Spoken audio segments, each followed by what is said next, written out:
Qué lindo que es empezar la semana y ver del otro lado a mi compañero Santiago Marino. Hola Santi, ¿cómo estás? Hola May, ¿cómo andás? Bien, ¿vos? Bien, bien. Terminando una maratón de 6 lunes, estoy en el medio del sexto, pero mis mañanas van a ser distintas de la semana que viene, los lunes, así que bien. ¿Estás recuperado? No, estoy muy cansado, pero bueno, van a ser distintos desde el lunes que viene. Bien. Así que, pero por ejemplo, eso implica que yo entro muy durante estos 6 lunes últimos, contando Los tenés contados, tipo, vas tachando, ¿no? Sí, total. Entraba muy temprano a dar clases. Entonces, salir al sol o salir a la escena informativa un lunes al mediodía recién, es un poco tarde. Y un lunes como wow, es potente, ¿no? De repente no sabes con qué te vas a encontrar. Es una sensación parecida a cuando estábamos en pandemia en el aislamiento. Yo entraba a dar clases de remoto y cuando salía era como, a ver qué pasó. A ver qué dijo. Así que bueno, ahí ve que tenemos un ministro nuevo, que nuestro salario vale un poco menos. Sí. Esas cosas que pasan en estos contextos. Sí, en estos contextos, en este país, y de acá a octubre, bueno, es un poco, bueno, igual un poco siempre es así, pero de acá a octubre tenemos una tensión un poco más estirada, te diría, ¿no? Bueno, agárrate fuerte y podríamos decir, son otros 6 lunes, ¿no? Uy, tenés razón, Santi. Que era mi último de 6 lunes intensos, ahora, si mal, mira, tengo acá un calendario de papel arriba de mi computadora. Hoy es lunes 15, quedan 2 lunes de septiembre y quedan, claro, si contamos hoy son 6 lunes. 6 lunes, sí, ahí estoy viendo, 6 lunes, increíble. Te sigue el 6, lo bueno que no te siga el 3, ¿no? Te sigue el 6. No, porque no me sigue porque el 3 es para Karina. Claro, el 3 lo tiene otra persona, claro. Bueno, Santi decía al principio del programa que un poco la idea de hoy de Fuerte al Medio tenía que ver con estas denuncias que se le empiezan a hacer a Google, ¿no? Directamente. Sí, vos sabés que mientras preparaba la columna identificaba que, podríamos resumirlo así, ya tuvimos esta conversación, porque efectivamente esta columna va a citar una columna del año pasado, porque hubo en los últimos días una serie de noticias judiciales en relación con las plataformas. Las más significativas y potentes vienen de Estados Unidos, pero no se quedan allí. La que viene de Estados Unidos es la que referenciaremos en relación a una columna del año pasado que hicimos aquí junto con Agustín, y que no termina ahí porque incluye, además de algunas de la Unión Europea, y que tienen a Google y a Meta como objetivo denunciado o responsables o teniendo que pagar alguna multa. Básicamente el tópico es la regulación de las plataformas o la relación de las plataformas con los estados.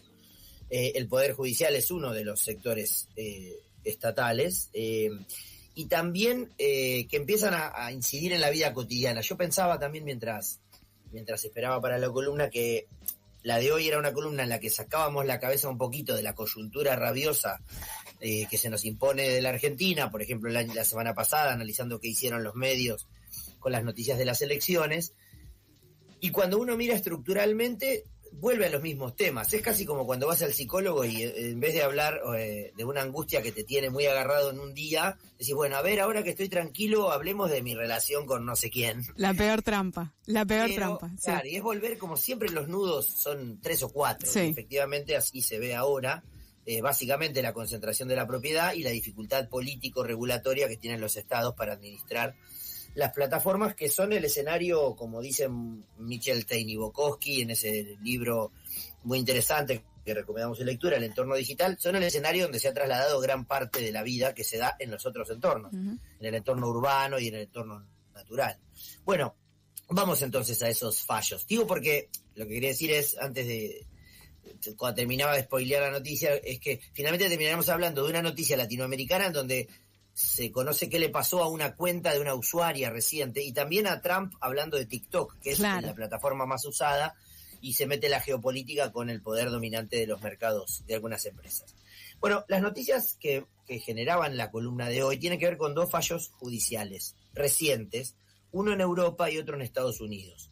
Esos 2 fallos confirmaron el poder dominante de Google en Internet, que es algo que nosotros venimos hablando siempre y podemos aquí spoilear las conclusiones de la columna, y es que la convergencia o este escenario del entorno digital acelera un proceso de concentración de la propiedad que venía históricamente en el sistema de medios, pero esa aceleración lo lleva de la nada a la gloria. Por citar una vieja bandera de los redondos, no es de la nada, porque los niveles de concentración eran mucho más altos que el cero, que sería la nada, pero que espiraliza en la velocidad, generando condiciones monopólicas o monopsónicas, que es un concepto al que deberíamos empezar a pensar.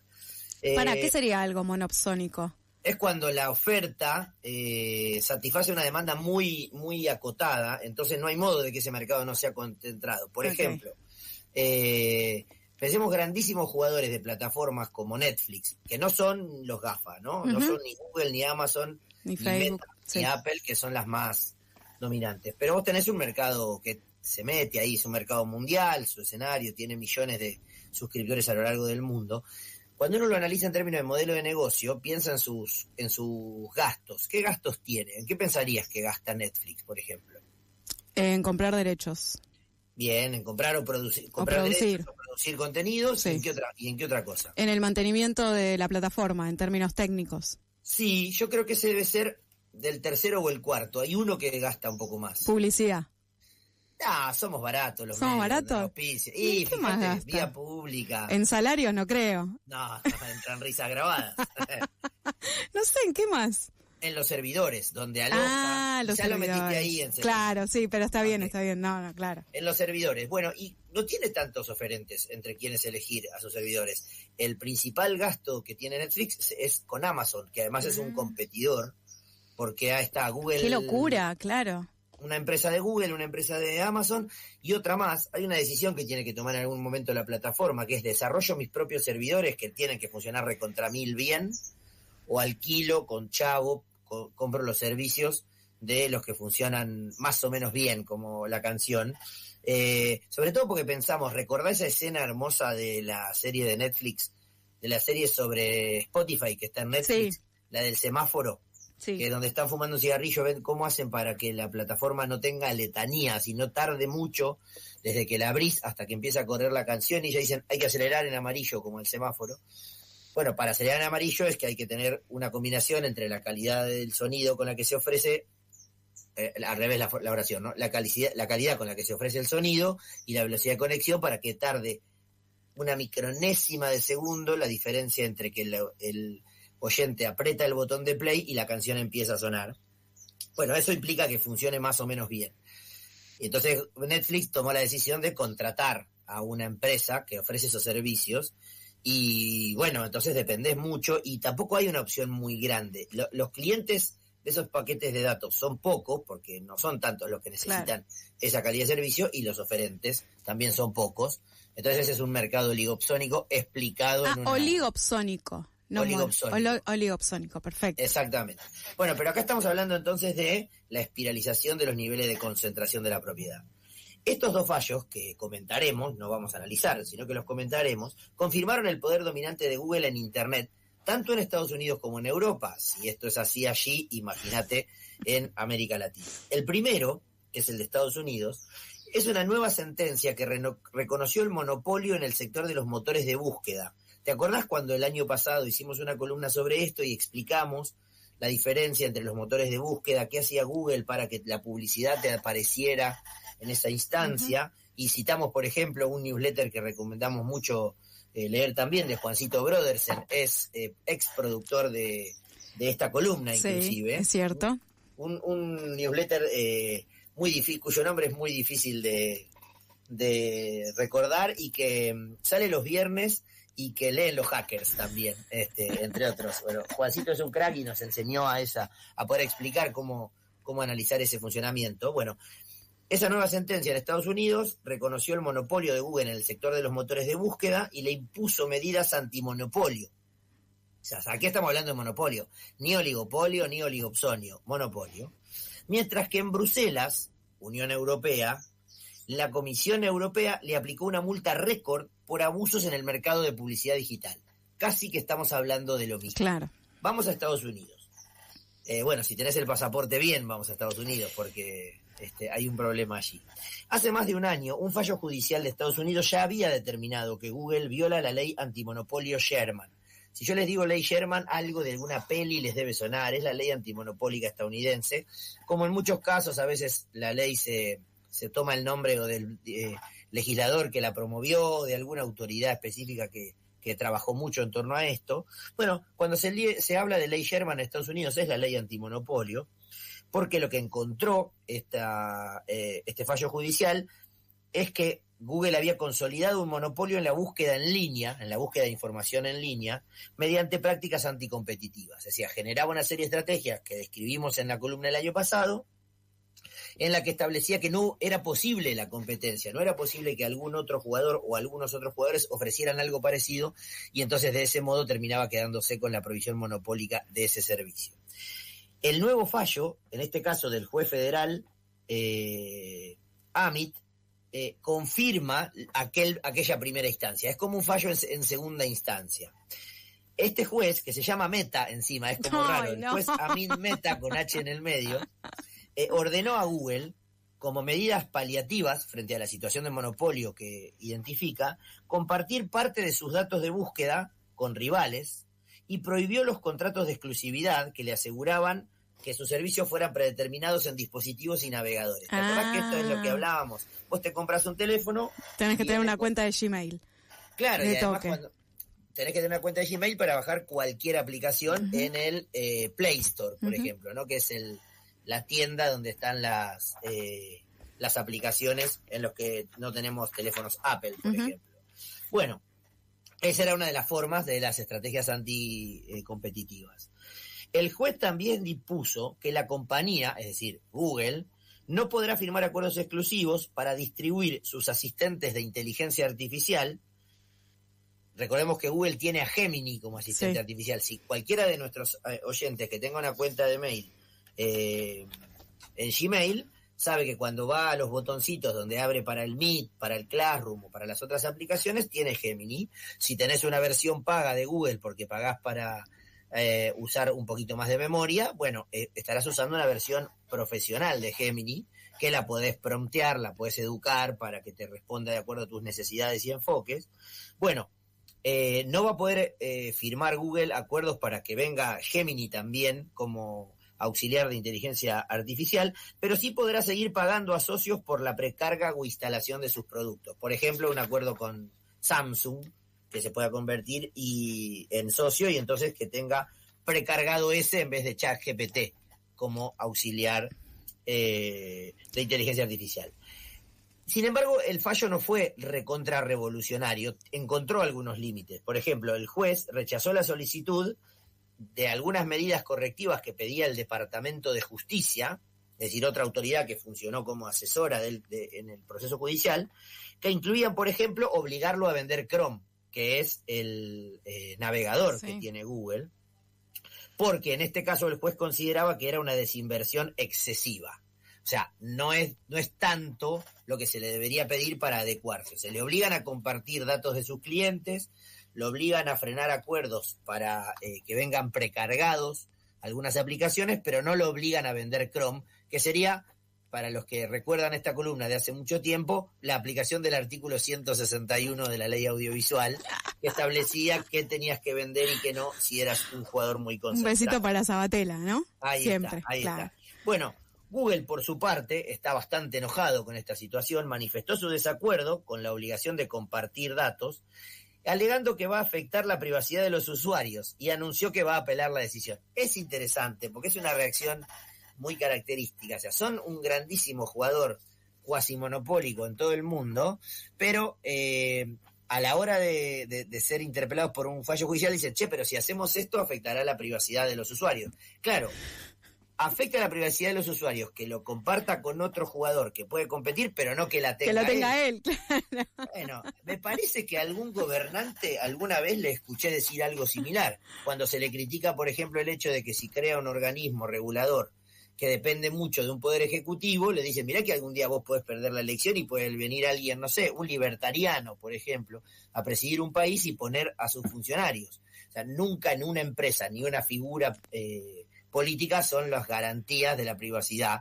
y el problema es compartirlos con otros. Bueno. No, y lo otro es esta posibilidad de los usuarios de saber qué información tiene Google sobre ellos, ¿no? Exactamente. Eso es muy, muy significativo, claro. Porque recordemos que a pesar de que la evolución tecnológica es muy significativa, las normativas que protegen a los datos personales son muy buenas, en el sentido de que al regular al sujeto y no a la tecnología, no importa mediante qué tecnología, el usuario tiene derecho a saber qué datos tienen las empresas de sus recorridos, porque, por ejemplo, podría ser Netflix que venda ese paquete de datos, claro, que tiene qué tipo de contenidos lo mirás, desde qué dispositivos, en qué hogares, cuándo pausás una película, por pensar una aplicación más concreta. Ahora trasladen todo eso a toda la información que Google tiene de nosotros como usuarios. Todo lo que buscamos. Exactamente, buscando información. Hay críticas a este fallo, que parece ser un fallo interesante en términos de poner límites a la concentración de la propiedad. Amnistía Internacional cuestionó el fallo porque lo considera demasiado favorable a Google, porque no lo obliga, por ejemplo, a vender Chrome. La secretaria general de Amnistía Internacional, Agnès Calamard, sostuvo que Google es una de las 5 grandes empresas tecnológicas que ejercen un dominio colectivo sobre el mundo en Internet, y esta concentración ha tenido ya graves consecuencias sobre nuestros derechos humanos, por lo que esta sentencia ha sido una oportunidad perdida para ponerle freno a Google, dice Amnistía Internacional, una de las pocas organizaciones globales que piensa en el funcionamiento de Internet desde la perspectiva de los derechos humanos. Pero lo que tenemos por un lado entonces es Estados Unidos, que lleva adelante con un juez, 2 jueces, el estado de California, de vez en cuando aparecen estas noticias, algunos límites que llegan casi por derecha, es decir, por las estrategias competitivas para un mercado libre, que ofrece frenos al funcionamiento de los gigantes como Google. Del otro lado tenemos el modelo contrario, que es la Unión Europea. Que también viene con otro modelo históricamente también, ¿no? En relación a los medios. Exacto, es otro modelo histórico en relación a los medios. Es otro modelo geopolítico, porque estamos hablando de una organización supranacional, uh-huh, que toma decisiones y que las baja hacia los países que tienen que aceptarlas en sus poderes legislativos, pero que además es autoridad competente para el funcionamiento de este tipo de plataformas que operan en toda la región, en tanto que Unión Europea. Bueno, en este caso la Comisión Europea sancionó a Google con 2.950 millones de euros, unos 3.400 millones de dólares aproximadamente, por favorecer a sus propias plataformas publicitarias frente a los competidores. La conducta configuró un abuso de posición dominante, subrayen ahí, abuso de posición dominante, que perjudicó a editores de contenidos, anunciantes y consumidores, audiencias. Además de la sanción económica, insisto, es cierto que para Google esto, que es un número inimaginable para nosotros, puede resultar 3 empanadas, un vuelto. Y dale con el 3, Santiago, dale con el 3. Es mi número favorito, pero de antes. Algún día te cuento cómo y por qué. Pero además de la sanción económica, que puede resultar poco significativa para las arcas de Google, pero resulta interesante para pensar a un Estado o a una organización regional como la Unión Europea, poniéndole sanciones, la Comisión le exigió a Google que ponga fin a la práctica de autopreferenciar sus servicios al mostrar anuncios en la web. Es decir, es algo parecido a lo que nosotros analizamos puntillosamente hacia Google en Estados Unidos, a partir de lo cual ya va por el segundo fallo del Poder Judicial. Esto no termina acá. La Unión Europea tiene 60 días para presentar un plan de corrección, y de no hacerlo podrían imponerle medidas más severas, incluidas posibles desinversiones. Aquella plan que no técnico. Exactamente, aquella que no fue tan significativa, según Amnistía Internacional, en Estados Unidos, porque no lo obligaron a Google a desprenderse de Chrome. Sin embargo, empieza a aparecer ahí que se encuentra con algunos topes políticos regulatorios. Google ya adelantó que apelará a la sanción y calificó a la multa como injustificada. Estas 2 noticias que nos muestran cómo 2 territorios diferentes en términos de tradición de regulación, en términos de lógica política, en términos de intereses políticos con minúsculas, o sea, los gobiernos de quién está detrás de la Unión Europea versus Estados Unidos, que es un país en el que hace unos 10 días Donald Trump le juntó la cabecita a todos los dueños de grandes plataformas en una reunión donde planteó que necesita que pugnen por el desarrollo estadounidense y que antepongan el interés nacional al de sus empresas privadas, empieza a encontrar un límite de algo que nosotros hemos venido analizando históricamente en Fuerte al Medio, que es que la convergencia y la expansión de las redes, es cierto que multiplicó la capacidad de producir sentido social, esto que José Pablo Feynman algún día dijo de forma casi escatológica, cualquier gil puede tener un blog y puede ponerlo a circular, pero que eso suceda de un modo más o menos masivo depende de un conjunto de plataformas que están cada vez más concentradas, que controlan cada vez mayores porciones de los mercados en plural y cada vez más eslabones de la cadena productiva. En ese sentido es que yo sostengo que la convergencia espiraliza y acelera un proceso preexistente de concentración de la propiedad, toda vez que convive con la idea del usuario de que tiene capacidad para decir lo que quiere, de que puede decirle a cualquiera que es un gil. Sí, de la democratización, ¿no? La idea de que efectivamente las plataformas o el acceso, inicialmente el acceso a Internet, luego a las plataformas, han democratizado el acceso a contenidos que quizás antes no podías llegar, ¿no? Del mismo modo. Exactamente. Ahora, como lo viejo funciona, Juan, como dice en el Eternauta, lo que habría que retomar ahí son las viejas nociones de acceso y participación ciudadana que ofrece la UNESCO para evaluar cuándo un sistema comunicacional es democrático. Claro. Tener acceso y tener participación en condiciones equitativas sería lo que garantiza el funcionamiento de un sistema democrático. Acceso y participación parecen dos indicadores que van a contramano respecto de la tecnología que se use. En el sistema tradicional de medios, en el de la radiodifusión, el acceso era universal y la participación estaba casi impedida por tecnología, salvo que vos tengas un micrófono como tenemos nosotros.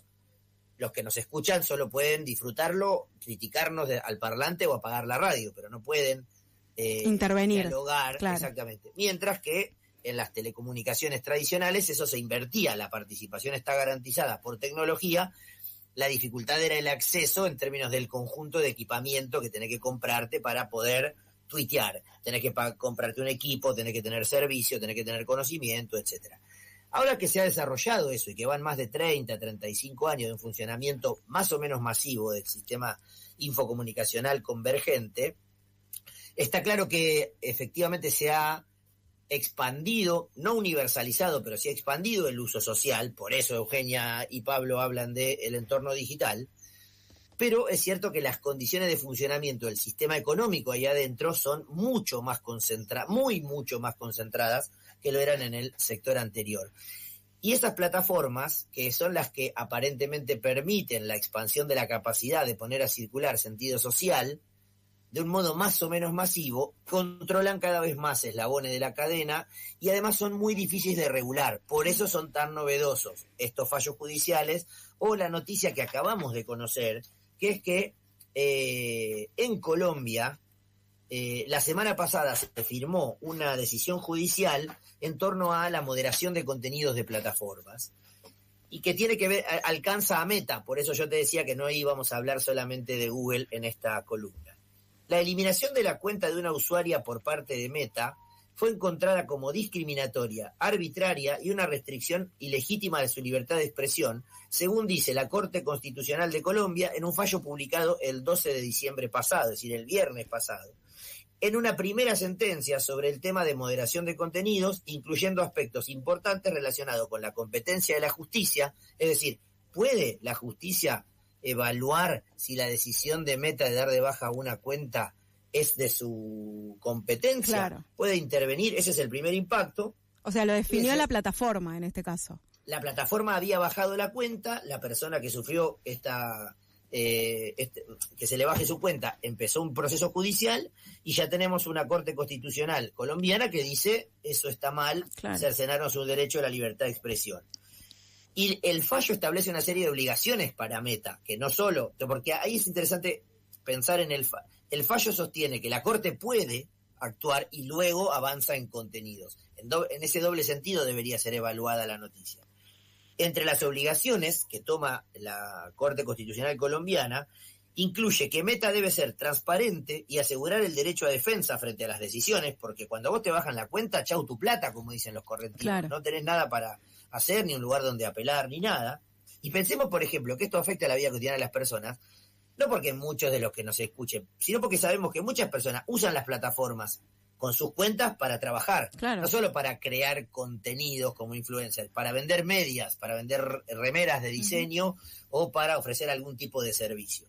Bueno, además de obligar a la transparencia y asegurar derecho a defensa frente a las decisiones que toma Meta, en un enfoque que lo asimila a las obligaciones estatales sobre regulaciones de medios tradicionales, sostiene que esto puede impactar en la libertad de expresión, señala que aunque es una empresa privada, por ser asimilable a un foro público digital, Meta tendría que cumplir con el test tripartito de libertad de expresión, que es legalidad de las medidas, necesidad de las medidas y proporcionalidad de las medidas frente a la ilegalidad aparentemente cometida. Claro. Por esto, en moderación de contenidos, encontramos abuso de posición dominante, encontramos trayectorias de acaparamiento del mercado publicitario, encontramos a la convergencia espiralizando la concentración de la propiedad, pero cada vez más encontramos decisiones de distintos actores estatales que empiezan a decir, este objeto es regulable, está en juego la libertad de expresión, hay abusos de posición dominante, tenemos algo que decir,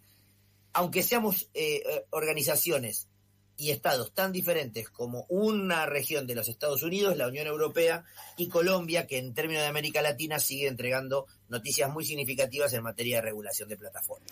Qué locura ese recorrido tan diverso, ¿no? Y que más o menos estén llegando a conclusiones parecidas con recorridos tan distintos, ¿no? Porque, insisto, la Unión Europea o Europa históricamente y Estados Unidos han tenido como miradas muy distintas y diversas respecto a la legislación sobre el sistema de medios. Y es interesante, sí.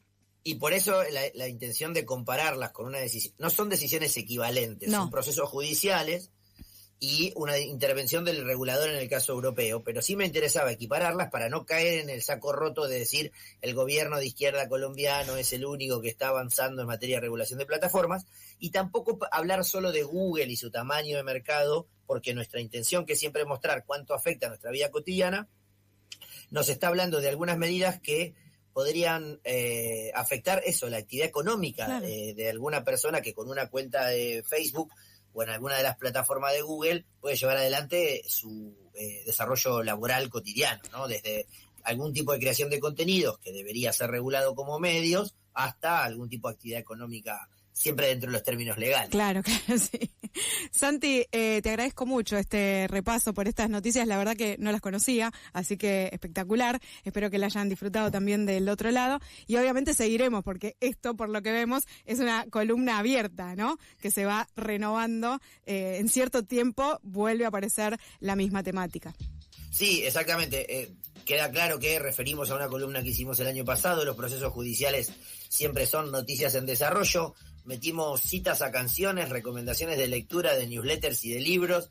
Estamos cumplidos, así que agarrémonos fuerte para lo que viene, que ya no dependerá de nosotros. Ay, no, Santi, espero que este lunes ya empiece a ceder. Ya está, tu último lunes de los 6 lunes. En mi caso sí, en Bien. El país está difícil. En el país eso no podemos esperar.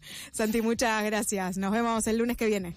Buena semana, un abrazo fuerte. Gracias, igualmente. Pasó Santi Marino aquí al aire de FM La Tribu, en Fuerte al Medio, charlando un poco, analizando estas cuestiones legales, estas denuncias que empiezan a aparecer, que se vienen dando ya desde hace un tiempo sobre algunas plataformas, hoy específicamente sobre Google, respecto de la Unión Europea, de Estados Unidos y de un caso en particular en Colombia, también analizando un poco, el uso de los datos personales de los usuarios, la libertad de expresión, el acceso, ¿no? La posibilidad de acceso y también en cierto punto la democratización de esos contenidos como todo un gran combo sobre el cual las justicias de diversos países y territorios empieza a poner la lupa.